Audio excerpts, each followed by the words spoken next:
Hello, welcome back to the channel. People won't have seen this, but this is the 7th attempt at recording this video. I know I always laugh about my lack of technological expertise, but yeah, we've been having some issues, or this video would have been up last night. I've upgraded some stuff, so we might be able to get a wee video up soon and get my big face for the radio and the actual shot as well. But for now, we're just doing it the same way as the last time. Just make sure it all works correctly and we get it out for the lock. Otherwise, we'll still be here 2 years later. So, firstly, before we go through things, just a wee quick recap on the last game week. Obviously, absolutely insane scoring. Yeah, it's been pretty tough. Obviously, people have obviously, I think I'm Harry Kane. People have been mentioning the high scoring and the rewards and things. It's an interesting one. So from a strategy point of view, one mistake I definitely made, I put this team, this All-Star Rare Pro team in, and it's all American guys. And I think that would have won a card. Pretty sure they won a card in Champ America Pro. So that was a mistake. Should have avoided the double game weeks, and we'll need to try and remember that for future international breaks or future games where there's a double game week and there's some favourable fixtures. On the cap 240 front, again, we made another mistake here, so it's always good to review that with Buick in. Someone mentioned he might be away with under 21s. I wasn't sure on that. And I went for Che Adams, who showed as a game, but he's not actually in the Scotland squad. So I should have known that being Scottish, but there's so many different things going on and injuries and everything that I missed it. But we've been bailed out. We still hit the threshold, which at the end of the day is the most important thing. We probably could have got around about a tier 3 card if we'd have left Buick in. So again, some lessons learned from that point of view. Final piece of review before we go on to the new games is under 23, which obviously we had a look at. So again, this never won a reward, which is pretty insane in terms of scoring. So Trubin had 2 games, got a clean sheet the second game. Nico Williams never started the first game. Orkin Kokshu got a nice W92, a good score. Abada, disappointing, came off at half time against Belarus and then never got on against Andorra. So really the Andorra game was the game I fancied him in. And Saka obviously pulled through with a really great score. So yeah, this is insane scoring, obviously. That's picked up a tier 5. So obviously that's still better than nothing. But yeah, I mean, the scoring's really high. Nothing of note to be won. Maybe Sorare could take that on board in connection with future game weeks if you're going to run a double game week with internationals and France are playing Gibraltar and all that type of stuff, then, maybe they could put a couple more rewards in there. But overall, I think the rewards are really on the improve. So from that point of view, we've got a lot of stuff coming up. So turning to this game week, what I've done here is I've put up on the screen some of the selections I've picked already so that we can go through these and then we'll have a look at picking the limited again. I think we'll stick with Cap 240 and under 23s because Cap 240 is quite a popular tournament, and also the under 23s covers the under 21 tournament, which is newly covered as well. First team to highlight, All-Star Super Rare. This is a pretty strong team, obviously. Looking forward to this one. Courtois, unfortunately, has had a fallout with the Belgians, so he would have been in here, I think. But anyway, he's taking a hissy fit. So we'll go for Joe Willis. Montreal been pretty poor recently. Robertson and McGregor. So Scotland at home to Georgia. The mighty Scotland. 9 points out of 9. We're going to Germany. Awesome. Good home game against Georgia. Tails are up. Hampden tonight. I think the place will be buzzing. So I can see some good scores there. And even Robertson scored quite well away at Norway as well, which is good. Forward position, playing Sasha. That's a pretty tough game against Flamengo. I'm not going to lie there. But my other option there is Johnny Russell, and he's just back from the bench, so I'm not sure if he's going to start. It's 50% and play sharper. And Hani Mukhtar. There's only one Hani Mukhtar. Absolutely sensational form at the moment. So we'll go for him as captain. Other selections, Cap 240 Super Rare.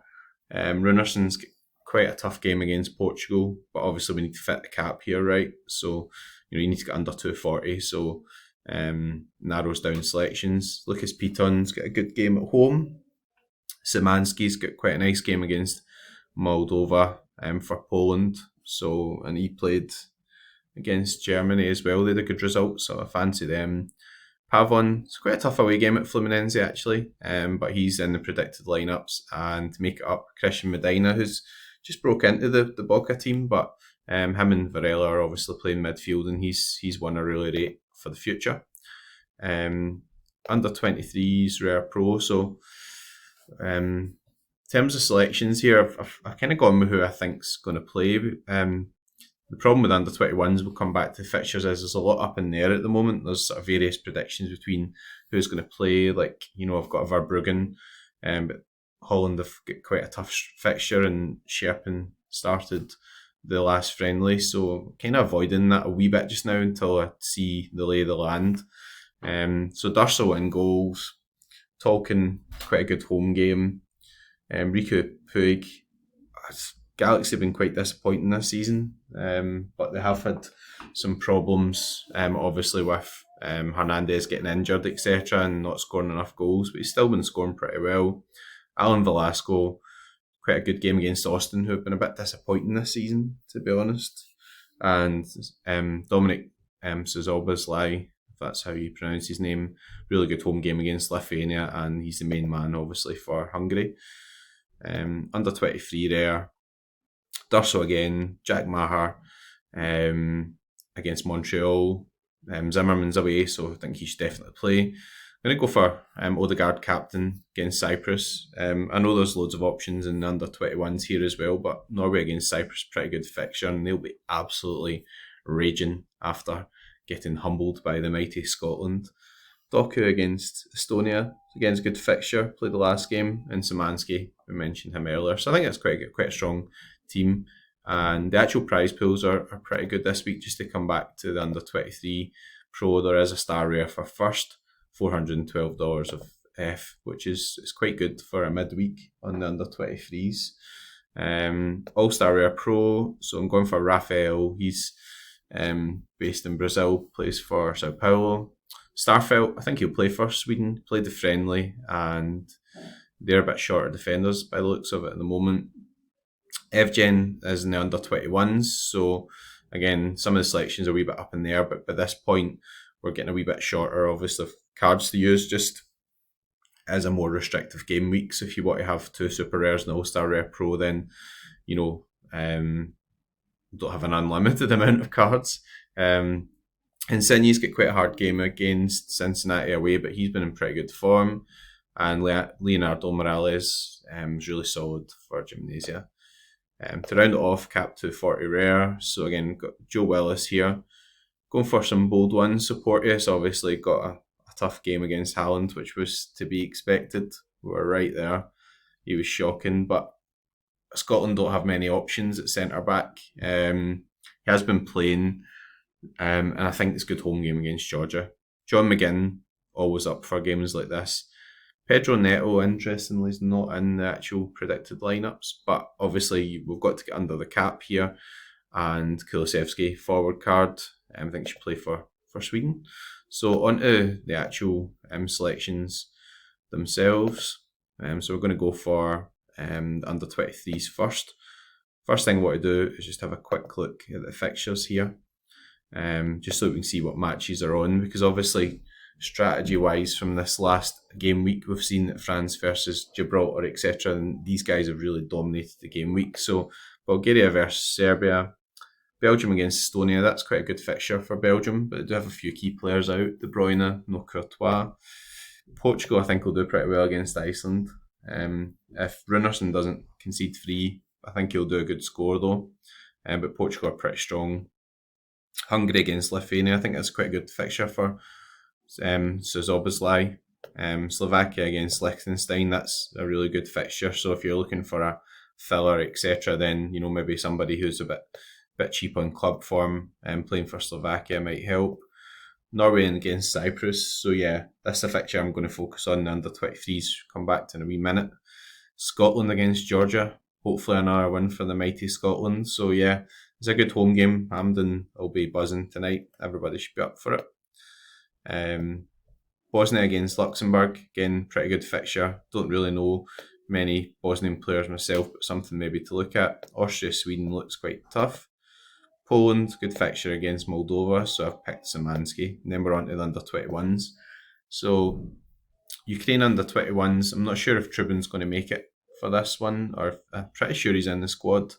I'm going to use him sort of sparingly in one of my lineups where I've sort of run out of other guys to use. And the other thing to note is, as of doing this video, he's still showing up under no game, but then he comes up with a game. So obviously Opta's still to update the squad, which is a bit poor, but there we go. We won't go on about that.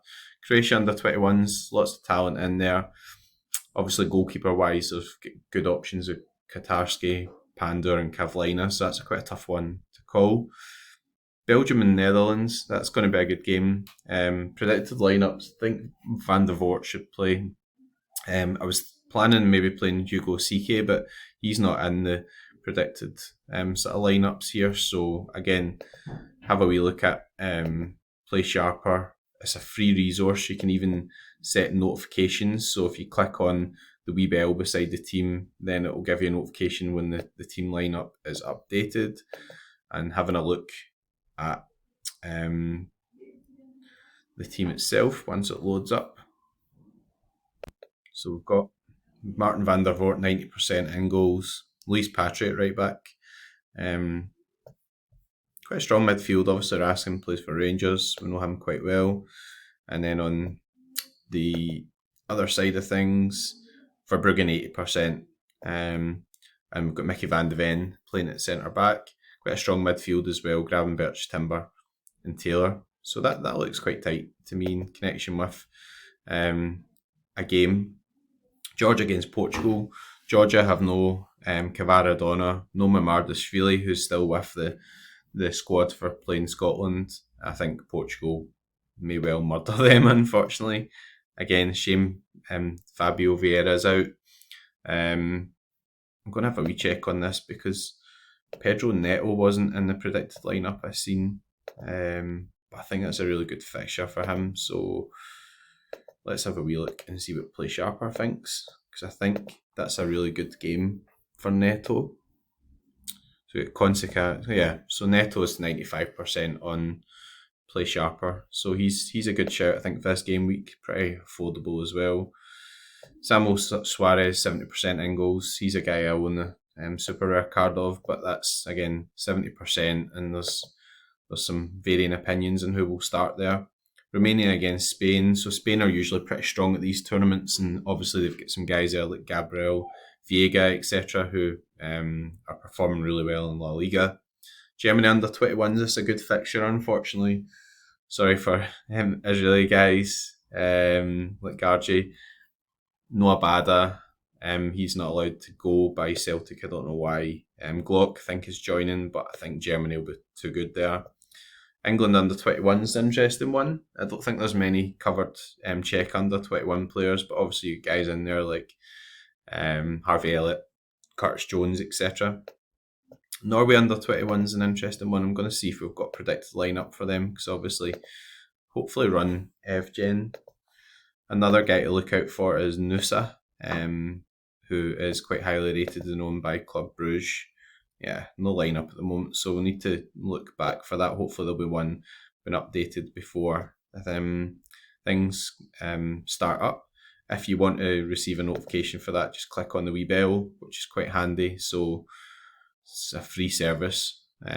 Awesome, really, to be honest. Then we've got France against Italy. I'm finding this one quite interesting because people obviously really fancy France, but that's a tough game, I think. That's a tough one. Italy have got lots of quality about them, so let's have a wee look and see what the predictions are. Again, when we come in, the last time I've had a look at the lineup builder, the French team weren't shown, so be careful of that if you've got any French players. Obviously, if they play, they will be scored. So look at this predicted French team. That's really strong, isn't it? Goury, Barcola, you've got Cherki there, you've got Enzo Lafille potentially on the bench, unbelievable. Italy look pretty good. I mean, that I like the goalkeeper. Carnesecchi is really good. Um, Across the back, Parisi is a good player. Scalvini, really highly rated. And Tonali and Ravella, that's a really good midfield for an under 21s. I mean, Sandro Tonali, don't think I really need to give him any introduction. So people will probably know Sandro. So let's go on to the selections. So under 23 limited.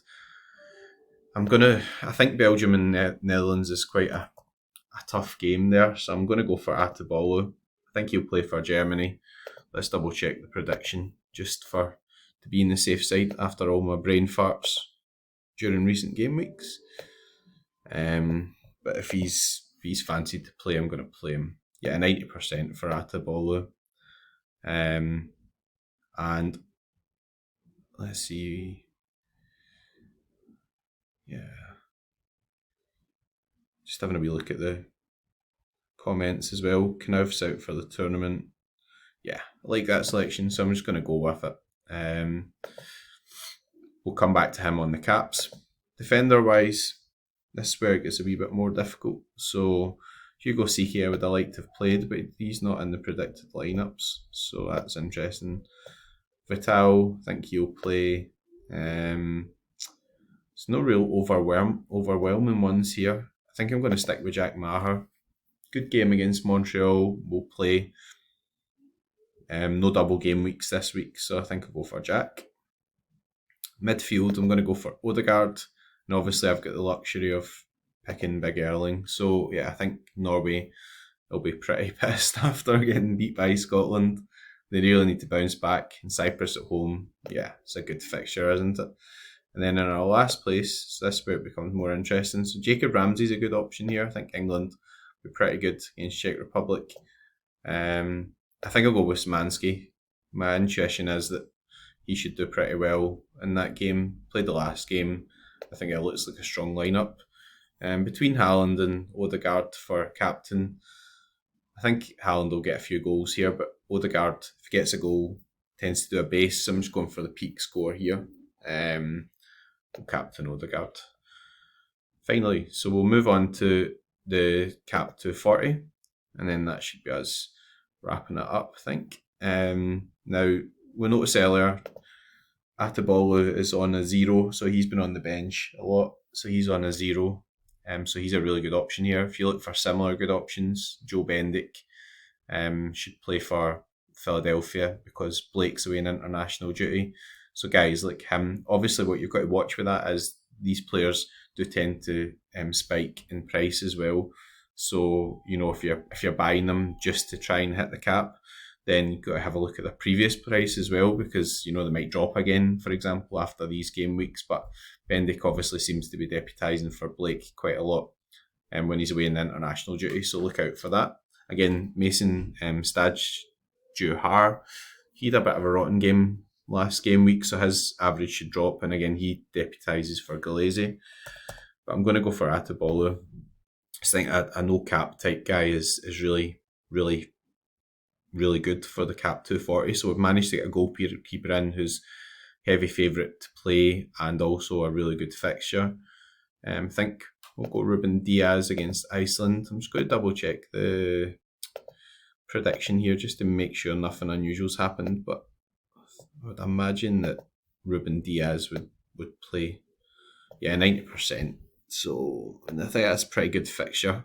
I'd imagine Portugal will do pretty well against Iceland. I'm going to go really strong in this tournament. I just think it's a good chance to go strong with having the goalkeeper, having no cap. So I'm just going to fill out the team as best I can. So Mukhtar, obviously in great form. Forward position, probably a wee bit more difficult. We've got 56 remaining. So here, Savarino's pretty good player actually, but I'm not sure if he's away actually. So again, this is a value of play sharper, rely on this quite a lot. It's really hard to keep on top of all these different players, lineups, internationals, who's away here, there and everywhere. But you can get some information or some predictions from the experts. Yeah, so there we go. I might have picked him, but doesn't look like he's in the predicted lineup. Johnny Russell, I'm not sure if he's going to start. Giacomakis, I think, still with Greece. I'm going to go for Kulusevski. Forward card, and it gives me 69 left on the cap. Obviously, De Bruyne would have been a selection here, but he's not available. And I'm going to go for Meluso. He's back at 80% start, and he's been scoring really well recently, as you can see from the average. So there we've used up the whole cap. I think that's a huge favourite to hit the cap and get the $5, and maybe we can pick up a card as well. That's selection confirmed. So that's as much as we're going to do today, guys.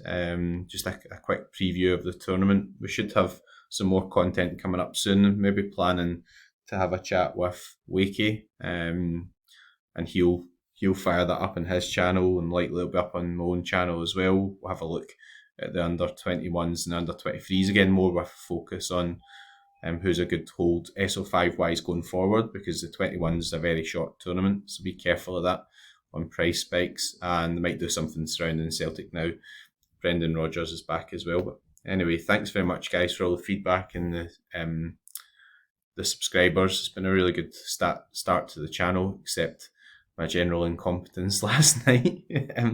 But yeah, hopefully this 7th attempt at the video uploads properly to YouTube and to my laptop, and everybody has a good game week. If you've won any cards this week, then good luck with the pool. You will have deserved it, because the scoring's been absolutely mad. Congratulations. Enjoy your summer, and hopefully we'll be back with some more content soon. Take it easy, guys.